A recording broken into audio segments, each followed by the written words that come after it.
अस्सलाम वालेकुम। ये जो लताइफ़ के बारे में है ना, इस पर मेरी एक पोस्ट है, लेकिन आप लोगों ने शायद उसको पूरा पढ़ा नहीं है। अब ज़रा ध्यान से सुनें और उसको समझें। और मैंने बारहा कहा कि जब ये लोग लिख कर उसमें पाक या रूहानी हस्तियों को ले आते हैं, मुक़द्दस हस्तियों को, वहाँ इंसान अब बात करे तो क्या करे? शऊर तो लोगों में है नहीं, पढ़े लिखे हैं नहीं, उल्लू के उल्लू बने बैठे हैं, अगला जो मर्ज़ी कह दे, अपने मसलक का हो बस सुभान अल्लाह कह देना है। किसी ने कौन सा पूछना है कि हज़रत क्या लिखा, क्या नहीं लिखा, क्या बात कही, क्या नहीं लिखी। इसमें 3600 गलतियां हैं। ये जो लताइफ हर एक ने अपने अपने रखे हुए हैं, और मैं जिनके बारे में बात करता हूँ उनके मरीज आगे से मुझसे लड़ना शुरू कर देते हैं। और इवन एक बंदा सीखना भी चाह रहा था, और मैंने कहा यार आपके जो सिलसिला के ये लताइफ इसमें ये मिस्टेक नजर आती है, वो उसी वक्त लेफ्ट कर गए। हम तो सुनना चाहते ही नहीं है, हम सुनने को तैयार नहीं है। अब रूह बजाते खुद क्या है, और रूह कहाँ तख्लीक होती है? क्या बता सकते हैं कि रूह खुद कहाँ तख्लीक होती है? लोगों को तो अभी पता ही नहीं। यहाँ मुझे अपने स्टूडेंट हैं गुलाम मुस्तफा मरोज, उसकी बात बड़ी अच्छी लगती है। लिखा गया है कि आपसे रूह के बारे में पूछते हैं कह दीजिए रूह मिन अमर रब्बी है, रब के अमर से है। और अगर मज़र आपने मेरा लेक्चर सुना होता कि रूह का जो सफ़र है वो कैसे शुरू हुआ, तो ये सवाल पैदा नहीं होना था। लेकिन थोड़ा मुख्तसर बता रहा हूँ, समझिएगा। रूह रूही से आई है, जिसे अल्लाह ने अपनी रूह कहा है। अब जिस चीज को अल्लाह पाक अपनी तरफ मंसूब कर देते हैं, उस चीज की क्रिएशन नहीं हो सकती। अब जब रूही में रूह है, या रूही में रूह थी या चली जाए, क्या वहां रूह अपना वजूद रखती है? डेफिनेटली बात है, वहां रूह अपना कभी वजूद नहीं रखती। जब वो रूही में है, रूही के शऊर में, रूही के नूर में है, रूह अपना वजूद नहीं रखती।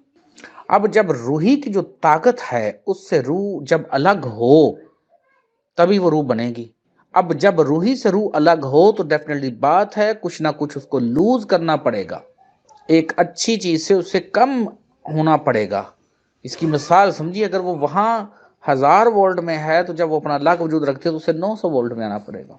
और आप जानते हैं कि आदम अलैहिस्सलाम के जो पुतले की बात होती है वो आलम मलकूत में है, जहां फरिश्ते रह रहे हैं। लाहूत नहीं हो सकता। ला तो मैंने ना होना होता है, तो जब हो ही हर चीज ला गई तो वहां फरिश्ते कहां से आ गए?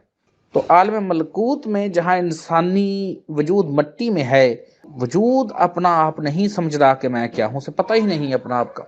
अब रूह जब अपना सफर शुरू करती है, जो अमर होता है रूही के ऊपर, रूही से रूह अलग होती है, वहां रूह अपनी एनर्जी खोती है। अब यहाँ कोई मट्टी के वजूद में रूह नहीं आई, लेकिन आना रूह ने रूही से ही है। रूही के अलावा कहीं से रूह आ नहीं सकती। जब रूही से अलग होगी अपनी एनर्जी खो देगी। अब जब जैसी एनर्जी खोएगी तो रूही का शऊर खत्म नहीं होगा, वो रहेगा उसके अंदर।